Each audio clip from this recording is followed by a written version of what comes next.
Você tá no plantão, chega um paciente grave, febre alta, taquicardia, pressão arterial ali embaixo, no limite. Além disso, para completar, o paciente tem rebaixamento do nível de consciência. E aí, o que você faz? Eu sei que uma das maiores dúvidas no pronto-socorro é como reconhecer sepse de forma adequada e acertar o antibiótico antes que o paciente piore.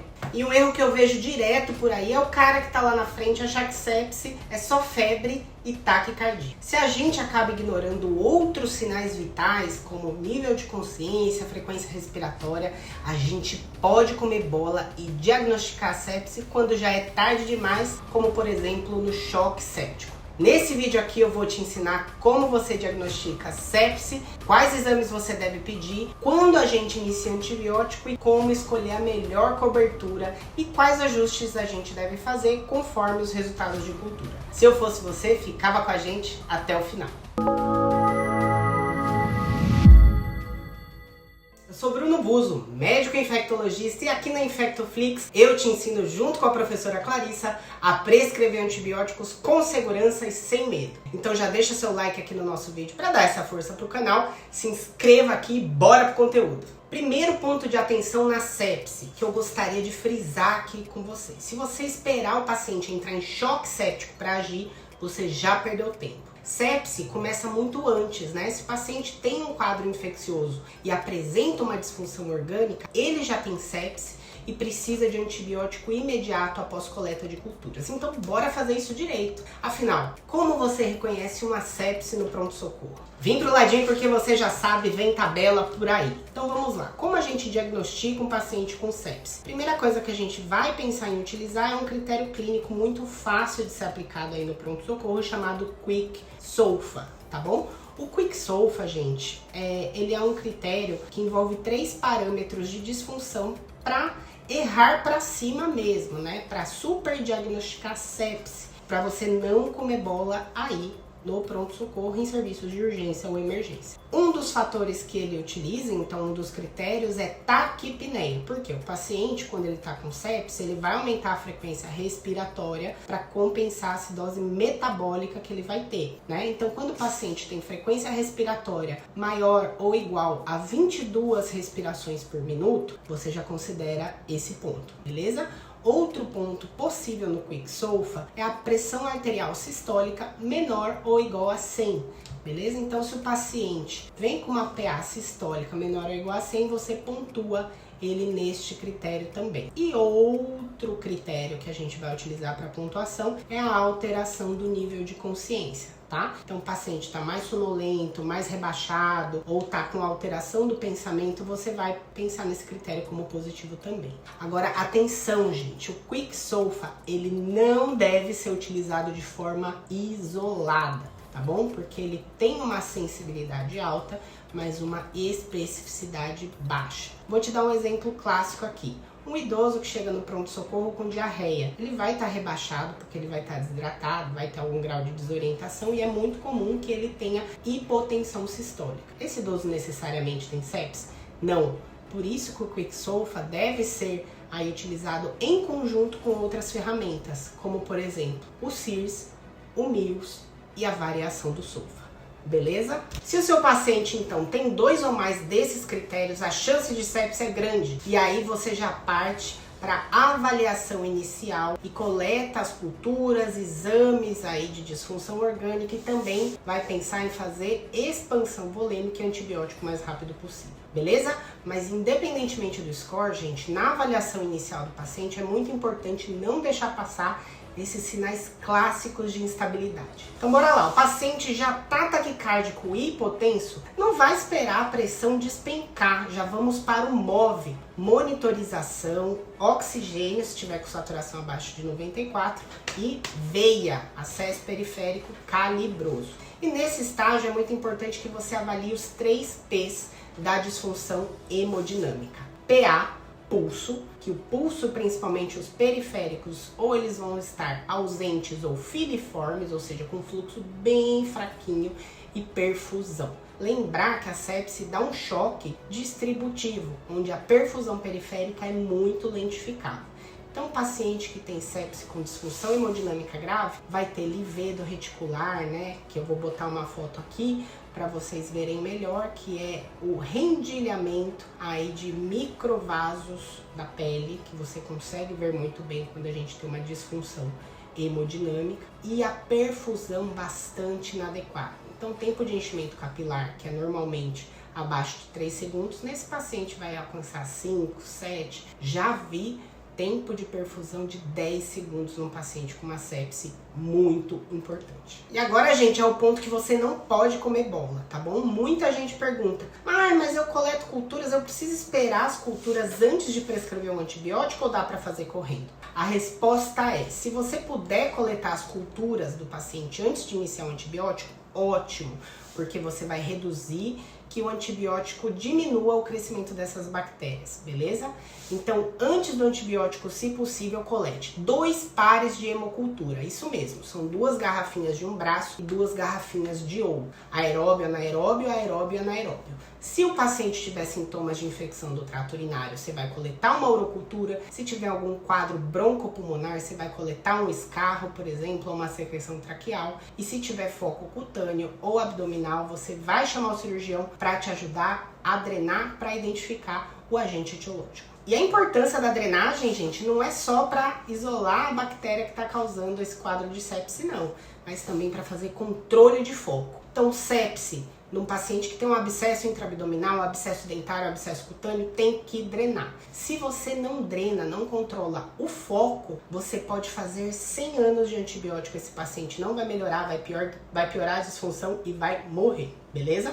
E se a suspeita, por exemplo, é algum dispositivo infectado, então um catéter venoso central, um portocate ou uma sonda vesical de demora, você tem que retirar esse dispositivo o mais breve possível para sumir com esse foco com bactérias fazendo biofilme que podem ficar nesses materiais. Beleza? Fácil! Agora pensa comigo, você já monitorizou o paciente, já pegou acesso, já está coletando as hemoculturas? Aproveita a punção que você já fez aí para coletar as hemoculturas e vá coletando os exames essenciais para avaliar o impacto da infecção na disfunção orgânica. E para isso a gente utiliza o SOFA, que é a sigla para Sequential Organ Failure Assessment. Se liguem, se você não pede os exames certos, você pode estar subestimando a gravidade do paciente. Então, bora direto na listinha que te interessa. Sistemas e exames do SOFA. O neurológico a gente vai ver pelo rebaixamento de nível de consciência, né? Pela escala de Glasgow. Respiratório, você vai indicar uma gasometria arterial, porque é importante para a gente calcular o PaO2, FiO2, essa relação é que vai falar se o paciente tem disfunção respiratória. Também é muito importante, tá, coletar um hemograma completo.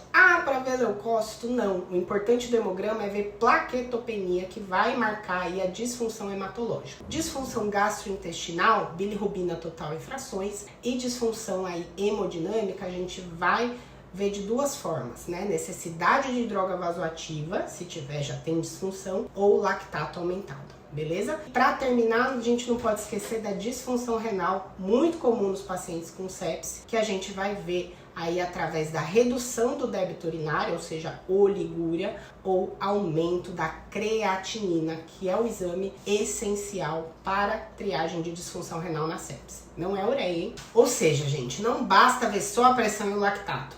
Se você não pedir todos os exames certos presentes aí no SOFA, você pode estar deixando passar uma sepse com uma disfunção importante de vários órgãos e sistemas. Agora vamos conversar um pouquinho sobre as definições de choque séptico. Então, se o paciente já chega com hipotensão que precisa de droga vasoativa para manter uma pressão arterial média acima de 65, ou se ele tem um lactato arterial acima de 2 milimols por litro, aqui a gente já tem um paciente em choque séptico. E esse você não pode comer bola, especialmente com a expansão volêmica, que é o que vai mudar a mortalidade além do antibiótico. A gente vai ter que dar volume para esse paciente para garantir que a perfusão orgânica vai continuar sendo excelente. Então, como que a gente vai fazer essa expansão volêmica? Você pode fazer com uma solução cristalóide, tá? Soro fisiológico ou Ringer lactato. Lembrando que o último consenso coloca Ringer lactato como preferencial e a gente vai calcular 30 ml por quilo nas primeiras 3 horas, beleza? E, gente, não é só fazer o soro e sair correndo, né? A gente tem que reavaliar as metas de disfunção hemodinâmica. Então, reavaliar se esse paciente, depois das 3 horas, tem pressão arterial média maior ou igual a 65, se ele está recuperando o débito urinário que estava reduzindo e, principalmente, se esse lactato está clareando, ou seja, reduzindo.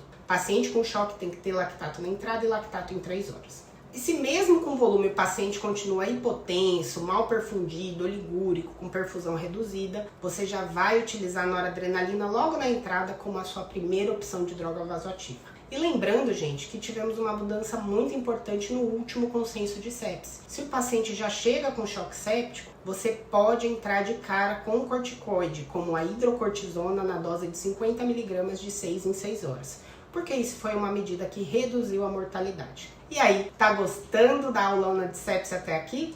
Então dá uma força pro canal, deixa seu like, se inscreva aqui e fica com a gente até o final. Agora vem a parte mais esperada, hein? Qual antibiótico eu devo escolher para sepse? Primeiro, antes de sair prescrevendo antibiótico carimbando, sem pensar, pense. Esse paciente veio da comunidade ou ele teve algum contato com o serviço de saúde nos últimos 30 dias? Porque isso muda tudo, beleza? Se estivermos diante de uma urosepse, por exemplo, uma sepse de foco urinário, a escolha aí para um paciente que veio da comunidade será a ceftriaxona, beleza? Se esse paciente for institucionalizado, tiver um risco de SBL, né? Aí você pode pensar no ertapenem ou no piperacilina e tazobactam. Certo? Já quando a gente vai falar de infecção de pele e partes moles, é importante que a gente divida esse paciente em diabéticos e não diabéticos, beleza?